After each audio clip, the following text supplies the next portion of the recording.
So today I'm making 3 different levels of end tables. One at a DIY level, one at a hobby level, and one at professional level. And what's going to dictate the levels is the tools I'm allowed to use in the shop. But to make it nice and even, I'm going to use the same material for all 3, and that's going to be 2x4s.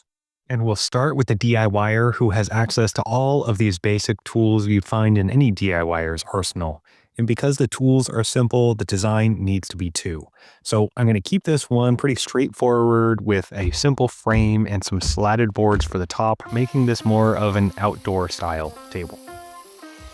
Now, I'm going to be honest with you all, this DIY version was the one that made me the most nervous, and it wasn't because of the design, but because of the tools that I had to use. I consider most of these DIY-friendly tools more for roughing and not for final cuts, so I'm a little bit out of my element building furniture with them, which means I need to slow down and really make sure that I was cutting accurately to my line. Otherwise, my parts that were supposed to be the same length might be a little bit off, resulting in wobbly legs or gaps in joints.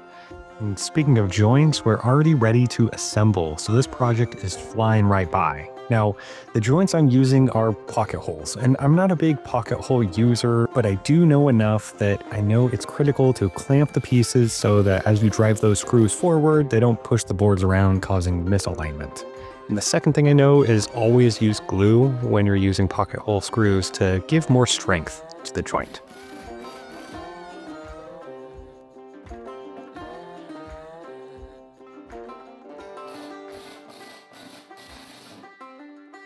So at this point, I want to point out the obvious. This table is gonna look like a bunch of 2x4s were screwed together, and that's okay. It is totally fine to have a nice sturdy table to hold a plant outdoors or something like that. But there is one truth to this table. It was very fast to put together. So far, we're only 2 minutes into the video and the base of the DIY table is done, which means it's time to start the blue shirt, which means the Hobbyist's build. So while the Hobbyist breaks down boards, let's look at this design. It's similar to before with a boxy shape, but this one has a lower shelf and all the boards can now be ripped at the table saw, which will slim down the legs and use far less material than the DIYer did. So let's talk quickly about the Hobbyist's tools. And these are all things that are going to cut down on some of the time-intensive operations, like the planer, which is going to help smooth and flatten everything out and reduce on sanding time. Then, of course, there was the miter saw and then the table saw. And later, I'm going to add in a trim router too. And you might be wondering how I compiled the list of these tool sets for each class. And the answer is I did some research on some plans and saw which tools were required based on the difficulty level associated with that plan. But the second way was just the general cost. A DIYer is trying to save money, so they aren't going to invest a lot into unnecessary tools. Now, a hobbyist can fall into a couple of categories. One, they're a frugal builder who uses 50-year-old tools handed down from their dad. Or two, they buy new tools and every tool under the sun and spend more time worshiping them than actually using them. So I'm trying to strike a happy medium and assuming a hobbyist invests in tools to help save them time. And one tool that I'm using that the hobbyist probably wouldn't have is this big of a table saw. This is a cabinet saw, which I upgraded to a couple of years ago, but I used to use a job site and even built this display cabinet with it. So while this table saw in particular is a pro tool, it generally operates the same way, other than it's more accurate and requires less time setting up. So for that reason, I'm going to give the hobbyist a time penalty on all table saw operations. But a penalty on what? Well, I'm glad you asked. So at the end of this video, I'm going to ask you which of these projects you like the best, but I'm going to give you some extra data points like the cost of each one and the amount of time that went into each one, so you can compare not only the outcomes, but also the process that got us there. And speaking of processes, this is one of my least favorite. The hobbyist gets to use dowels, and dowel joints are a pain. Maybe it's these jigs, but maybe it's me. I'm not really sure. They always are hard for me to align, so instead of attempting to align them using the jig, I've come up with a simpler method. I use the jig to drill the ends of the boards and then use these dowel centers, which mark the opposite board so you know exactly where to drill. That way you aren't relying on aligning a super wide white line with a pencil mark, which always seems to get off a little bit and then stops the joint from closing up, making this method a little less annoying. But dowel annoyances are not over yet.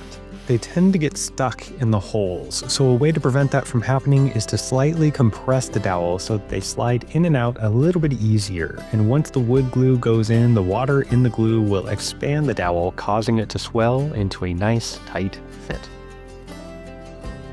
Alright, so while I drill for the final dowels, do some dry fitting and final assembly, let's talk a little bit about the three terms I've been using to describe these projects. We have a DIYer, a hobbyist, and a professional or pro. We've already talked about the first two, with the DIYer being a money saver who has some basic tools, and we talked about the types of hobbyists, but what we didn't talk about the hobbyist is their motivation. See, I see a hobbyist as someone who wants to get better. They started off maybe as a DIYer, they built a table like the first one, then started to do a little bit more research, saw some stuff online, and started tooling up and, more importantly, skilling up. And to me, that's what a hobbyist is. Someone who wants to improve their craft and is willing to invest loads of time doing it. And then there's the pro. That person maybe started off the same way, or they bypassed the first two stages and went straight into a trade. Either way, they've been making lots of stuff over few to many years and are generally adept at building things and doing it quickly. So while the hobbyist is okay with taking things slow and learning along the way, the pro either doesn't really have the patience for that or doesn't simply have the time to slow down. So you'll see that as part of this pro version of the build, which is starting now.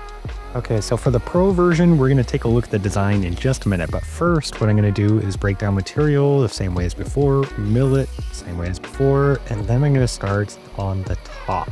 That way I can get that thing in clamps, get it drying so the glue is nice and cured, and it will be ready to go to start the next process on it when the base is being glued together. That way I don't have to wait for dry time. And here is the first main difference you're seeing between the last project and this one, and it's jointing. In the hobbyist build, I didn't have a jointer, so I used the table saw, but the pro, well, this pro also doesn't have a jointer.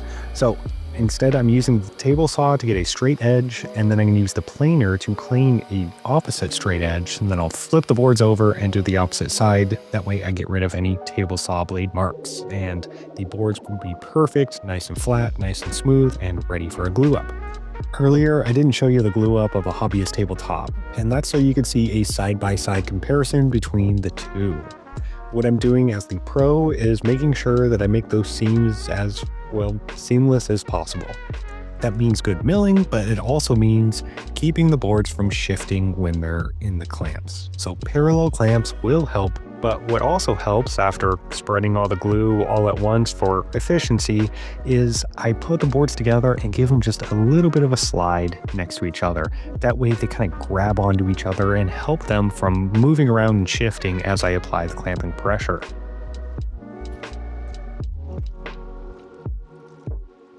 Now the hobbyist doesn't have access to those panel clamps. They have Harbor Freight F-style clamps. They do work just fine, but they don't apply as much pressure and they tend to pull things out of alignment if you're not careful. And you can actually see that happen here on the left-hand side. This board pulls up as the clamp is applying pressure and it causes a little bit of misalignment, which I'll have to clean up later. But with that done, let's take a look at the pro version of this build. The base features splayed and tapered legs with angled pinned bridle joints and a half lap connecting the center stretchers. And if all that jargon confused you, well, welcome to the professional's life. And this professional is starting off with the sketchiest thing you've seen today. Normally you'd want to use a tapering jig of some sort, but a level and a block works for 2 cuts. Next up, I'm cutting a 7-degree angle on the feet and on the top of the legs, which gives the legs their splay. And since I don't want to measure and introduce error, I'm cutting the first one, holding it firm, setting a stop block, and then cutting the rest the exact same way.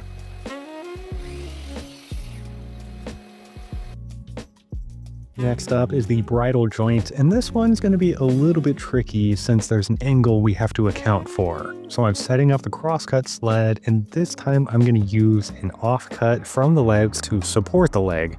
That way, everything is set at that 7-degree angle and nicely supported. And then I'll add 2 stops on either side of the leg where I know I need to start and stop. And then it's as simple as making 3 cuts, 1 on each side to clear out where I want the joint to start and end, and then 1 in the middle to get rid of the rest of the waste. Now this angle here, whatever it is the same angle I need to set the miter gauge to cut the stretcher joints. But I don't need to try to measure it and mark it and figure out exactly what degree it is. Instead, I'm just transferring it using this bevel gauge to the miter gauge. And that's one common theme you'll see throughout this pro build. I hardly use a tape measure other than when I'm doing my rough cutting. And that's because the size of it doesn't really matter. What matters is that parts fit. So by using the bevel gauge, I can lock in that angle and it stays there. I can use it again to transfer it to whatever I need, such as the miter gauge, or shift it when I do the other side. And the big reason for this is, of course, accuracy, but the secondary reason is speed. You've probably noticed this build is progressing fast, actually just as fast as the DIY version up to this point, and it's not some movie magic that's really happening. It's all the little things like making test cuts to fine-tune the saw blade height that help speed things along. And having an accurate table saw that holds its setting nicely helps with that. As a hobbyist on a job site saw, you can make this type of joint, but it requires a bit more finagling to get it to work. And here you can see the first cut was the most important, and after that it's really just hogging out the material. And those joints are done, and it's time for the last joint, the half lap, which I'll lay out first by finding the center of each board in 2 directions, the long ways and across it. And from there I make an X on each board, line up those X's, mark the joint, and there's the half lap all laid out and ready to cut. Now the trick from here is, of course, to set the height of the blade to half the thickness of the material, and then you tape the boards together so you can cut them at the exact same time. I did err on staying inside my lines and checked with a piece of scrap before officially calling this half lap done. And since we're going for speed, it's time to break out the hand tools, which aren't typically associated with speed, but they are way faster at removing these burn spots than any other way. You could sand them for a long time, or this was literally real time, 10 seconds of hand planing, and all those marks are removed, and the surface is pretty much ready for finish. Okay, so I made my first mistake right here. I thought it would be a good idea to use drawbore pins to bring these joints together. That way I didn't have to mess with any clamps on all those angles. And this joint did work as intended, but it was a problem in this softwood. Now, I've done this before on hardwood, but unfortunately softwood dents pretty easily, and as the pegs went in, they dented the sides of the holes, which left little gaps around them. So I will end up filling those, and I think I'm going to paint these projects anyway, so it's not going to be that big of a deal. And I typically don't paint my projects, but these are Douglas fir and I'm going to use them outside, so paint just makes sense for that. But this mistake did give me an idea for another one of these 3-level videos where I focus on finishing. So if you're interested in that, then subscribe down below so you don't miss it. Now we're back to the hobby project where everything is dry and ready for, sanding. I'm mostly sanding to flush everything up between the joints, and that includes the joints in the tabletop, which took way longer to do than how I'm going to do it for the pro version. But hey, the hobbyist likes this sort of thing, right?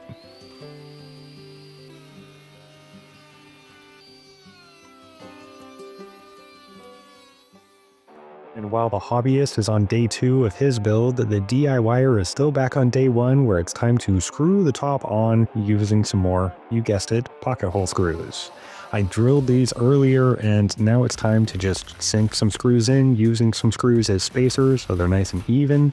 And this one's done. And now for the true test. Did I cut all 4 legs exactly the same length so they don't wobble?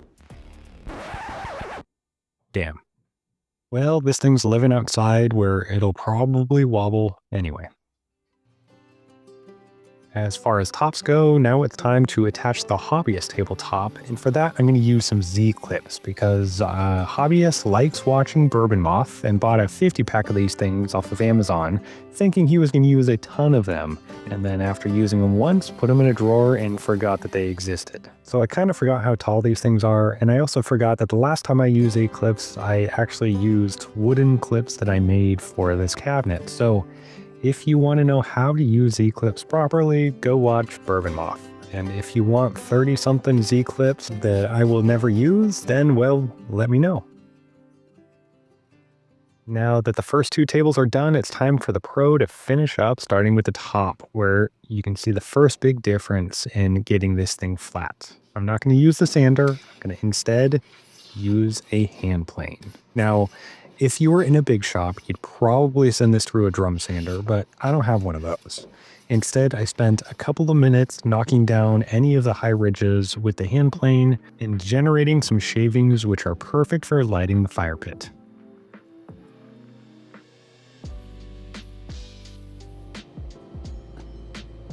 Time for the final details, which include an underbevel and a round over on the top. And while I do that, let's talk about the biggest difference I see between the Hobbyist and the Pro. We've talked a lot about speed, but that's not really it. It's actually confidence. So maybe you didn't notice it yet, but I've been playing all three parts, and that's probably skewing things a little bit. Here, let me explain. Have you ever watched one of those cooking shows where a professional chef takes some everyday ingredients and turns it into a Michelin star dish? Have you ever then tried to make that same dish at home and had it go, well, not so well? That's because the Pro makes it look easier than it is. As a former hobbyist, I used to spend a ton of time standing in my shop staring at a pile of wood because I was trying to figure out exactly what to do and in what order. And it's a big stopper to getting started because you're petrified to make a mistake. And in the process, you overanalyze the snot out of everything and nothing gets done. And I realized the problem isn't needing to know every single detail. It's that you don't have the confidence yet to know what to do and in what order so you don't mess something up. What you need is a recipe that lays out all the ingredients and all of the steps and gives you the freedom to make changes based on your own preferences. And that's exactly how I've developed my plans. That's right, you've been asking for them and I'm finally doing it. I'm making some plans starting with these three tables. Because the goal of these videos and with my woodwork is to help others make stuff. And if a recipe can help me, an amateur cook, make a dinner, then a plan can help boost the confidence of an amateur woodworker to make some really cool pieces of furniture. So check out the links down in the description, and if you're signed up for my Patreon, you'll get a discount code to get all these plans for free.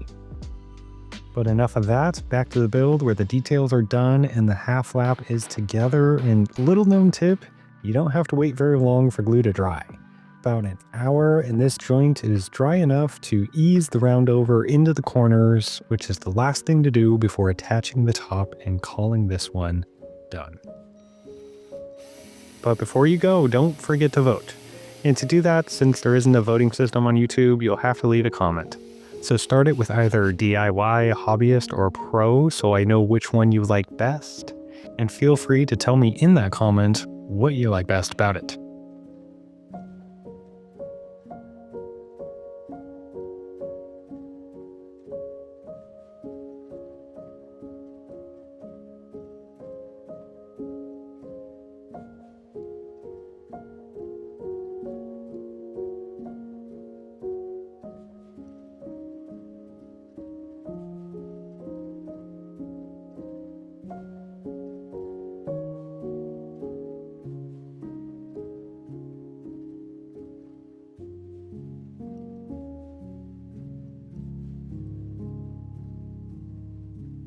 And if you want to see more about this cabinet I made as a hobbyist, well, here's the video for that.